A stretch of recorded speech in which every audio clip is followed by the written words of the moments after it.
Blue Lock Chapter 352 has been released, showing scenes of Nagi from the side B, and revealing one of the England national team players. But to find out more, you'll have to wait, as this chapter holds many surprises, so get ready. The chapter, also known as Worthless Puppet, begins with a furious and deeply upset Boratsuda telling Ego that if they lose, it's all over. He then asks Ego if he got that, reminding him that he's running Side B project behind the scenes, and that he's spent a fortune into all this. And if they lose again and don't make it to the knockout tournament, then all of this will go to waste. Ego then said to him, "Pipe down, old man," explaining that none of this was unexpected, a revelation that leaves Boratsuda super surprised about what that should mean. Ego then clarifies that, after fighting Nigeria and France, they have 1 win and 1 loss considering Japan's abilities, saying this is a perfectly natural outcome. Boratsuda then tells Ego that if he doesn't win, he will be banned from Japanese soccer. Ego says his plan hasn't failed, that he was hired to get Japan a World Cup victory, and that he wasn't contracted to make money. Boratsuda then reminds him that his contract stipulates that Hidoshi Sai won't join until they win the group league, and that he won't let him use the winners from Side B until the knockout tourney. Ego then tells him to shut up, calling him a money-grubbing tanuki. He then tells him that this is the gamble he started, and walks away saying that he has to win, right? Boratsuda then receives a notification on his phone, smiling, and says that he's talking big, and this isn't his gamble alone. After that, we move to the waiting area for the winners of the first stage on Side B, where Shindo and Kira are seen getting drinks from the bar. Shindo tells them they just need to wait here for the other victors to show. Kira thanks Shindo for picking him, and Shindo says there are nitrogen monoxide absolutes in this world, telling him that it was the best choice for him to boost his odds of winning. Kira tells him he's a clever guy. Then the doors open, and we see Nagi and Shigeo coming out. Shigeo raises his hands excitedly, saying, "All right." As they exchange greetings, Shigeo says that they beat it, and that he will represent Japan. Nagi says, "That's right, Shigeo." But before that, he asks Kira if there are any bandages here because his nosebleed is rough. Kira then hands him a first aid kit. Shindo tells him he knew he'd make it. He's not the type to be stopped here, and that he's a dangerous guy. It's clear his reading of him was spot on. Shigeo offers to put bandages on Nagi, and while Nagi thanks him, he tells Shindo to shut up, saying he hates the way he talks as if he knows everything. But Shindo laughs, apologizes, and tells him the bandages suit him and that the rugged look really works for him. Shigeo tells him he is a good talker, but also annoying. Then, the doors behind him open, signaling Blue Lock's Side B first stage, Birdcage, complete. The 6 members of Team 1 have been determined.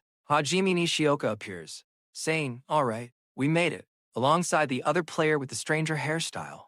We then see the announcement of the 6 qualifying players: Shindo Hanaru, Kira Ryosuke, Shigeo Mizuki, Nagi Shiro, Hajime Nishioka, and the boy with the strange hairstyle. The commentator says, "It's time for the 6 of you to proceed to the second stage," while Shindo says, "To the next one." Kira says, "Win." Crash, and Nagi says, "All right, moving on." After that, we move to the Japanese training ground where we see Corona, Reichi, and Chijiri. Aiku tells everyone to take a break, while Otoya drinks some water and gives one to Aryu. Pachira barks like a dog and asks him for one too. Then, Karasu asks the others to be honest about their thoughts on Ego's speech.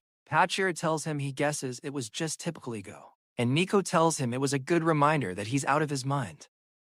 While Chigiri tells him he hear him, explaining that a team where everyone trying to be the world's best striker doesn't make sense when they think about it, and that they've all realized this. Karasu agrees. He adds that if they use common sense, this team is a walking contradiction, so it's kinda miraculous they've got this strong and mad at so far. Then Aiku tells him that they couldn't beat French the Kings, and that's reality, and that's why now they need to figure out for ourselves what Blue Lock actually is. Hiyori jumps in, saying that's a good idea, then asks if he thinks they trusted Ego too much. Corona says yeah for sure, and that he respects him for getting them this far, but he's still a crazy nerd freak. Aiku says rather than seeing him as an honoring leader, they should keep him at arm's length, as a dangerous guy who teaches them dangerous yet fascinating things. Karasu agrees with him, saying that they have lost and that they have a moment to stop, and that it might be time to go back to square one and ask themselves, what sort of world's best dream are their egos chasing here in Blue Lock? But after that, a person appears behind Corona, raises his hand, and says he has a request for BLUELOCK, then asks them if they suppose they could lose the next match. This caused confusion for Corona and Shijiri. While Reichi asked who the hell he was, the mysterious man said, "Pardon me, and he's a worthless bungler player from your next opponent England, and his name is Teddy Knight." Nanasa looked confused and repeated worthless bungler. Hachiro laughed, asking what's with this guy. Teddy told them he was counting on them to throw the match, while Nanas panicked, saying they had never agreed to this. Then Aiku tells him he's a funny guy, but they can't honor that request, and he doesn't know what sort of scheme he had in mind when he came here to say that, as they got a lot riding on this too. Teddy is then disappointed and says, "You can't." "I see." Then Teddy wonders what he should do, and that Fox told him to come here. And what was he supposed to do if this happened? Then Teddy thinks for a moment and says, "Oh, that's right, he just remembered. He needs to kill them all." Then he kicks the ball in Pachira's face. Reichi says, "Huh?" while Nanasi is shocked. Then Teddy says that if he makes IT clear that they can't beat him, will they give up and lose for us? Aiku tells him what the hell he did to our precious monster, while Teddy says violation. At that moment, he dribbles past Aiku, Ryu, and Nico. Honestly, this surprised me. He managed to get past the entire defensive line all by himself. Aiku looks completely stunned and says, "What?" Ryu points out his incredible speed, while Nico says, "He's a dribbler." Thatcher places his hand on his cheek and says, "What an egotist."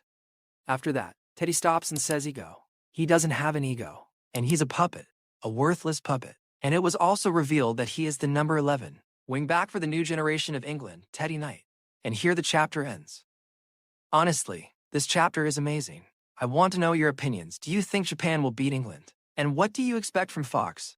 Anyway, if you like BLUELOCK and similar videos, I suggest you subscribe to the channel. And don't forget to leave a comment and a like. Also, if you want to see another video of mine, please watch the one that will appear at the end. Anyway, thanks for watching, and I'll see you in the next video.